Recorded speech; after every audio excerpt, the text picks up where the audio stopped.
the more you keep localization close to development, the less demanding this is going to become.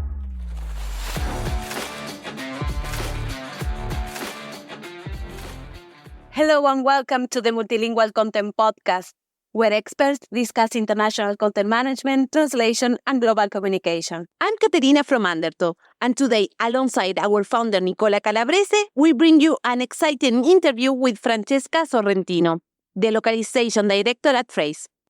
We will be discussing the relationship between localization agencies and their end clients, particularly startups.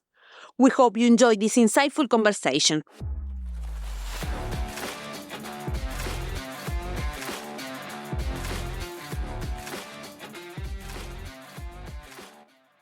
Hi, Francesca, and welcome to the Multilingual Content Podcast. How are you today?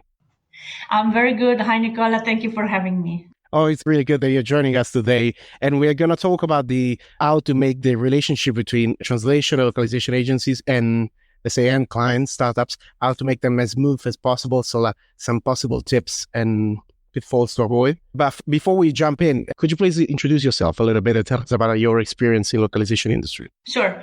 My name is Francesca Sorrentino. I have been in the localization industry for, I think, about 14 years so far. And I studied translation. So it was very fortunate that I ended up working in translation and localization. I started in the industry as a video game translator. And I started in-house, which again was very lucky for me because I had the chance to see from the inside how software development works, how video game development works. That was really interesting. And then I moved on from translation to translation project management, from project management to program management.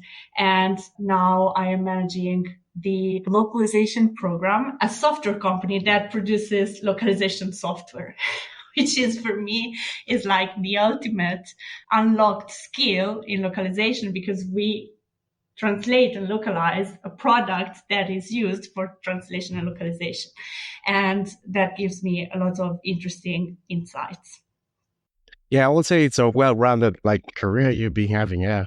And it's so talking about the topic that we want to discuss today, that is going to be like relationship between translation agency, external translation agency and the clients.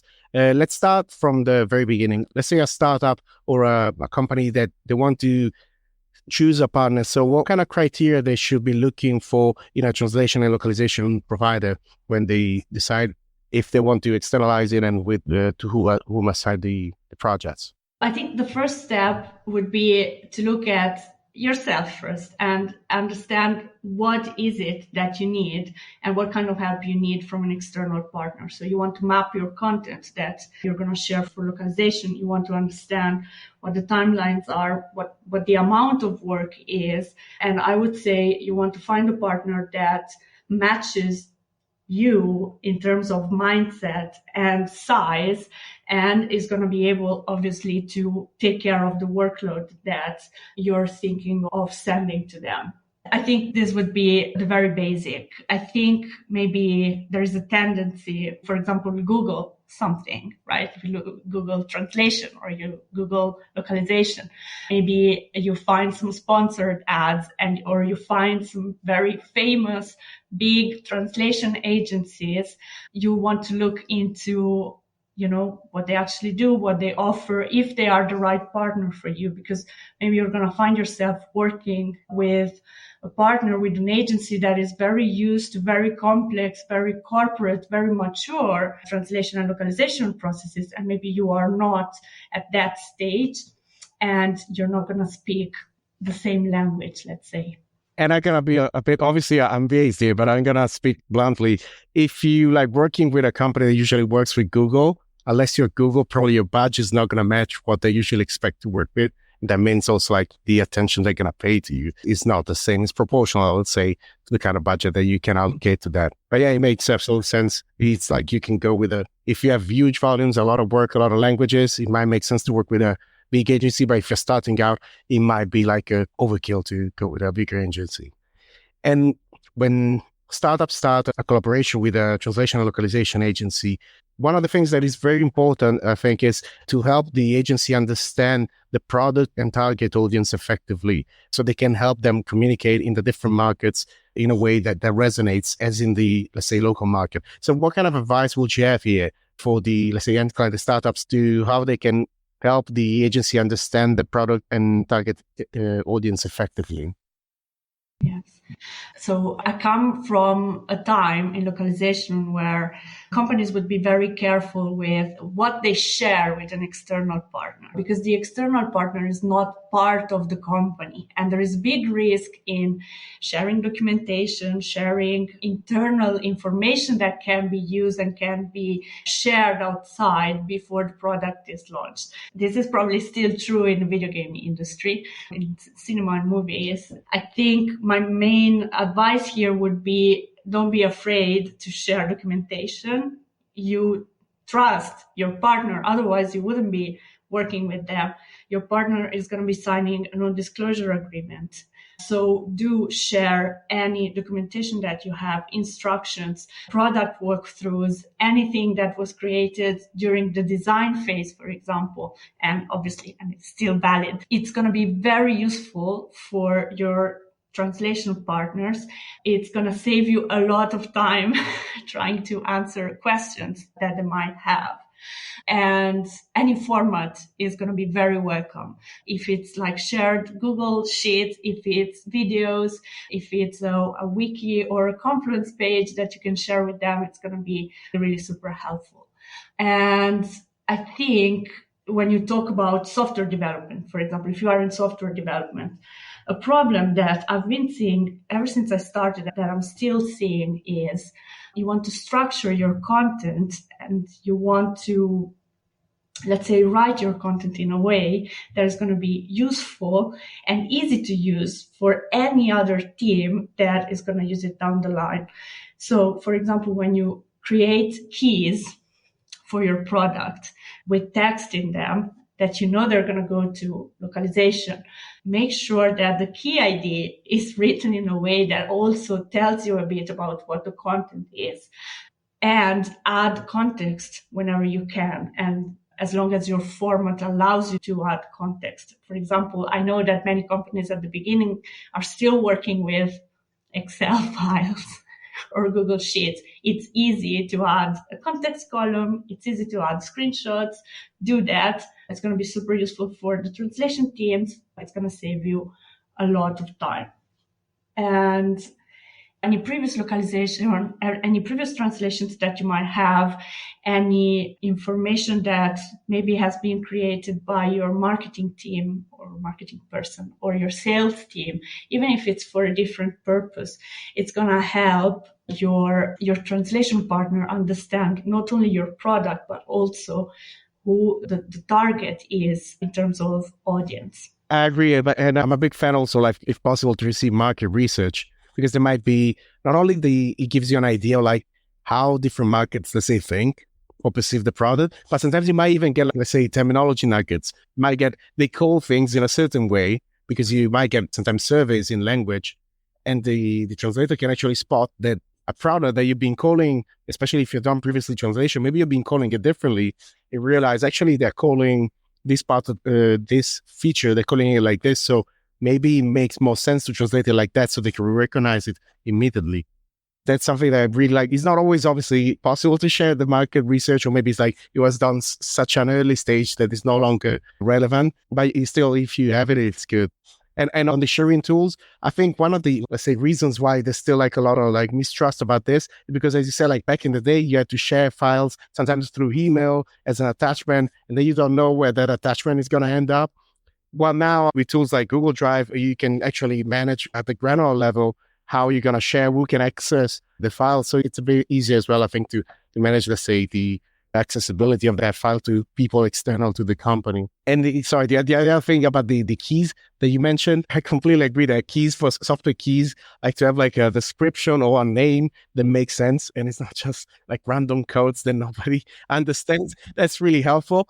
And a plus, I think, even more if it's something it's beneficial in general as well if you coordinate with the design, because sometimes there might be a mock-up stage like done in Figma or something similar. If the keys there already have like a name that makes sense and it's the same, it's like the amazing, but it's not always possible. But if you manage to coordinate that as well, it's gonna help you improve your internal process as well, like as a byproduct of localizing it, because you're making sure that design and let's say in software development, they're seeing the same keys, they call the keys in the same way. So it's easy as well like to keep track of what is being changed as well if there are updates from the mock-up stage to the actual release. And that's one of those cases where localization, I mean, indirectly is beneficial to other, let's say, part of the company without even realizing sometimes, I think. Yeah, this is something that I think we're going to stress multiple times along our conversation, but I think localization needs to be part of the development cycle. It's not something that you do at the end. It's not something that you do after the product is ready. So it needs to be treated in the same way as you treat the rest of the teams that participate in the development, in the deployment as well of the product. Because I hear now that I'm part of a company and I'm working very closely with the product, engineering also plays a big part in product development, and a lot of content is managed by them and is sent to localization through them, and maybe they have more of a tendency to use, I don't know, automated key creation or anything super tech that is going to help them work faster, but then might be not very comprehensible for whoever works down the line. Yeah, it's like striking a balance a little bit there. And in a previous episode, we talked with Miguel Sepulveda about the idea of like moving to the left. So moving localization closer to software development and ideation, so that because it's useful to have let's say another perspective, localization perspective at the table when discussing like new features or even just like the design in general. When it comes to communication, what steps do you think startups should take to establish clear communication channels and expectation with a translation and localization agency? Maybe this is a bit of a too direct answer, but I think it's pretty self-explanatory. You need to establish clear communication channels from day one. I think that's often neglected. You kind of, you're in a rush, you kind of put the autopilot on and you assume that everyone understands what you're doing and understands your product the way you understand it. Unfortunately, it's never the case, as obviously it's not the case for us localization people who think everyone understands us. Unfortunately, it's not the case. And I think it's important to establish from day one what kind of communication tools you're going to use. Are you going to be using email? Are you going to be using Slack? Do you want to include your localization team, even if they are external? Do you want to include them in your daily stand-ups? Do you want to have a weekly meeting with them? Don't assume that it's going to be overload for you and your teams or for them. It's a way of making the information available for everyone who might need it so that they don't have to ask. So whatever is asking after and asking down the line is going to add more work to your plate. So maybe think about that. And I mean, it helps to set rules at the beginning in terms of communication, in terms of expectations. So what do you expect from your partners in terms of turnaround times? How much time can you give them to return your translations? And which format are you going to work with? All these kind of things, it really helps if you discuss them upfront. Yeah, I mean, I agree. Like, it's trying to find a way to embed the translation and localization agency in your, let's say, day-to-day. Because as well, like sometimes I think it might be underestimated on the client side, the visibility that the translation agency gets on what's in the works. It actually helps planning when it comes to the time to translate and localize. People are already in line, let's say, prepared to receive those files. If any like technical preparation needs to be done, is already been taken care of, rather than delaying the launch of the translation because you just found out now that we need to do something. As you said, I think, I completely agree. The more it's included and the agency knows beforehand, the less they're going to ask.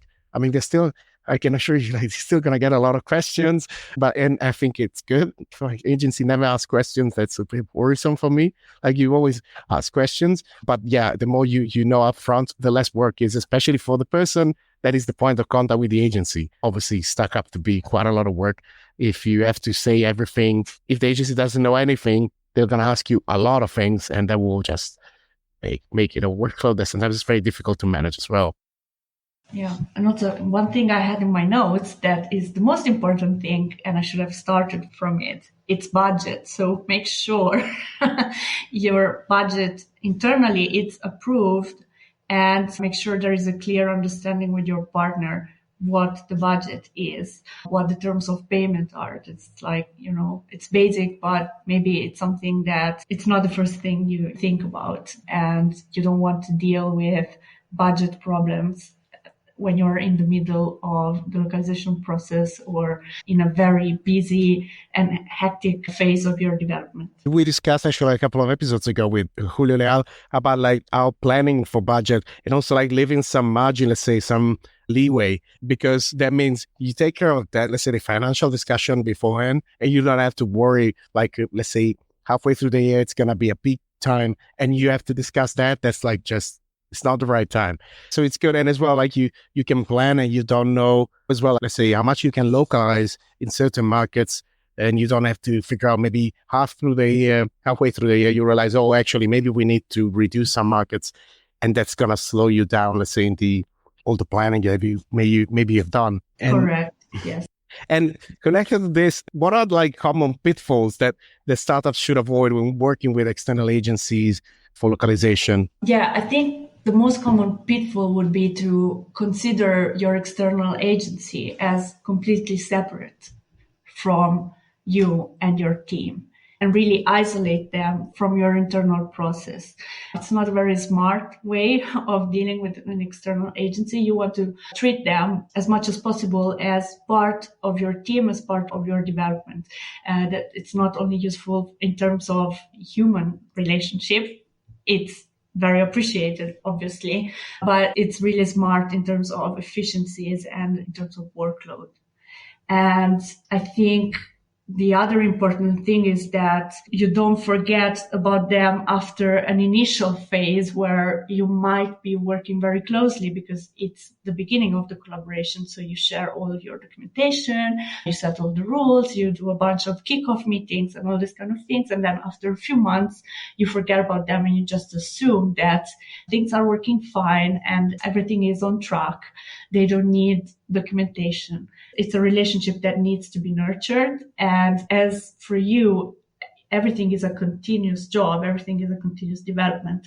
It's going to be the same in your relationship with them. So you're going to have to share more documentation with them as you create new products, new features. You're going to have to make sure they have everything they need in order to continue to support you. Yeah, we talked about this in another episode, but also it's a chance to talk about integrations, you can always improve processes. So even things that looks like they're working fine, there might be like small adjustments that you can do that improve everybody's life. You mentioned, for example, the Excel, maybe not right at the beginning because there's not much time, or maybe you realize later on there's a chance to move away from Excel and do something more integrated, more seamless. That's this kind of thing that you can do with a continuous collaboration. When there's one topic that it's huge, we'll try not to go too wide with this, but it's like quality and consistency in the translations. What advice you might have for startups, strategies they could use to maintain quality and consistencies across different languages, especially when working with external partners? So I want to start by saying that quality is something that's more important for localization people than maybe is for anyone else. More important in the sense that it's the first thing we think about, whereas other functions in the product, they might be thinking about something else. And I think from the company perspective, from a client perspective, from a startup perspective, one of the first things to think about to make sure that the quality of your product is good, also in the localized version, is that you want to test your localized product. Just as you test your source language product, you want to test the rest of the languages. What does it mean? It means that after the translations have been integrated, someone native of the language that was translated needs to check that everything is fine in your product. Most of the times, nowadays, translation tools have a lot of preview features, and we're able to share more context and more information up front. Nowadays, when you test a localized product, there are not as many issues as there used to be, and there are not as many things to fix as there used to be, but you're not going to know until you do it. So at least at one round at the very beginning is very helpful to understand the state of things and what kind of issues you might run into as you continue your localization process. And I would say in this respect, since translation people and localization people are kind of obsessed with this, take advantage of it. So do get their advice. And they are going to use translation memories. They're going to use terminology, term bases. They're going to create their style guides. Make sure that is done and make sure you help them make things easier for them as they also take care of that part of the translation work. Yeah, because first of all, you say, I think you say right, like it's something that localization people really care a lot about. But then I think most of the time it's because like people in localization have a different idea of what quality means compared to, let's say, somebody in marketing or somebody in product. It's slightly different in the sense that maybe like sometimes we get obsessed with like, oh, there's a typo, but maybe a typo, they say help center article is not a big deal. It's long as much as when they say click on create a new file. The string is actually called in the user interface, is actually called create new file, and don't confuse the user. I think it's one of the issues that there's different ideas. Different people have different ideas of quality. So that's as well, I think it's good to get on the same page and agree. What do we mean like for different kind of assets and different kind of use cases? What do we mean by quality? Like what are the necessary, let's say, standards that we need to uphold? And on the testing, I love that you mentioned testing because you're right. Like the modern localization tools give you like preview in most cases. Depends on the setup, but in most cases you have a preview.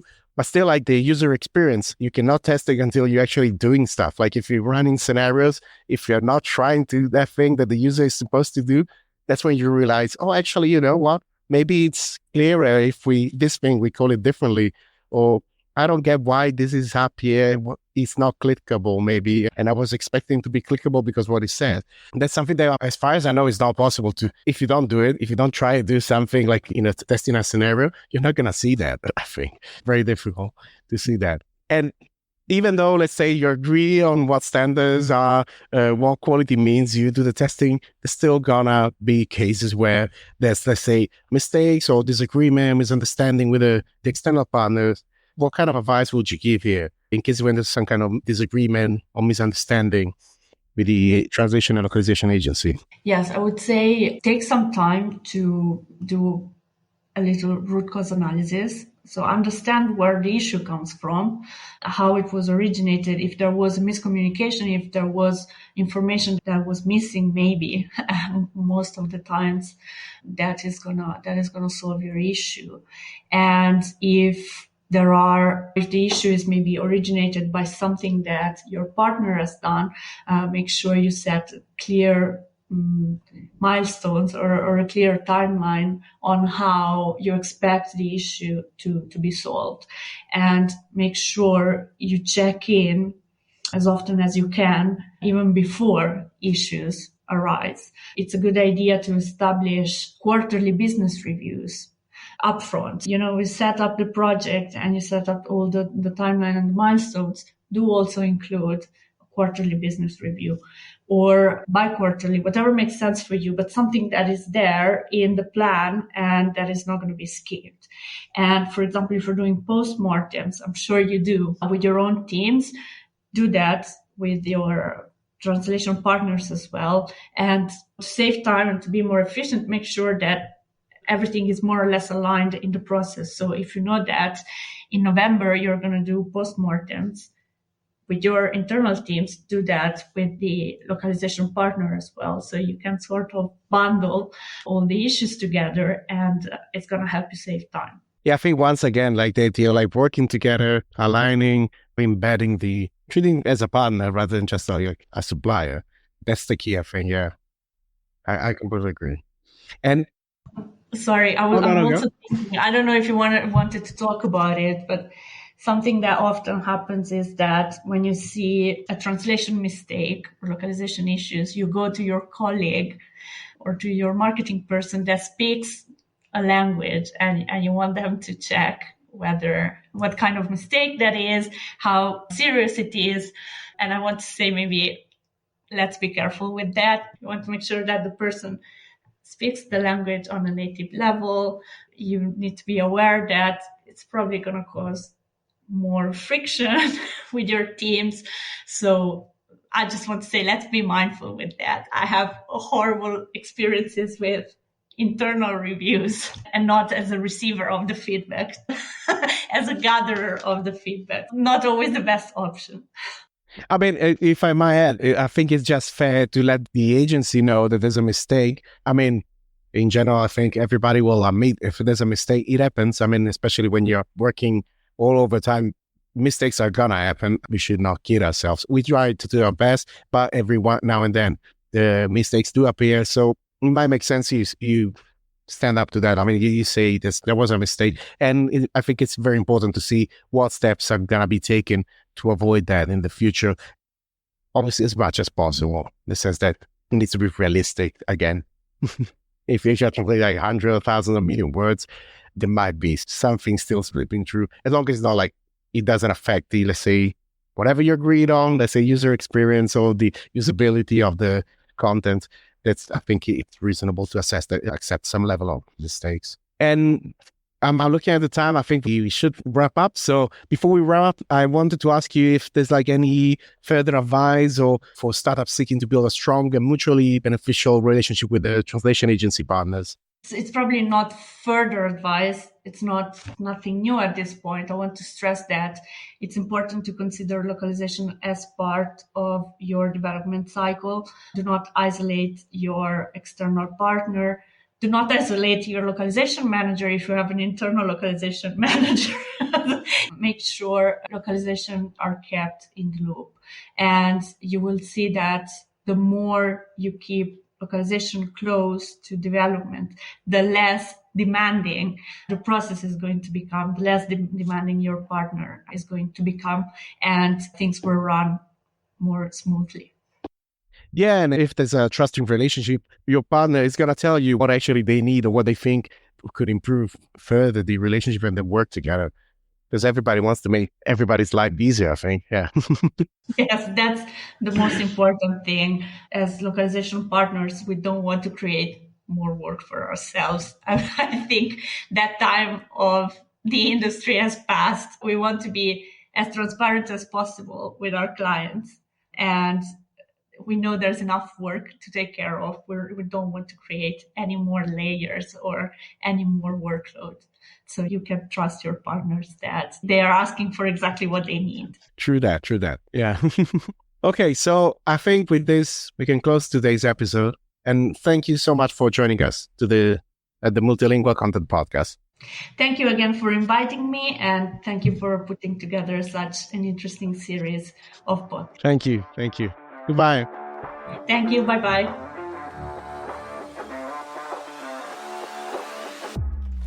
Thanks for joining us today. The Multilingual Content Podcast is powered by Undertow. We help companies translate their content into results. Get in touch if you want to know more. And if you enjoyed today's episode, make sure to subscribe so you don't miss any new episode. See you next time.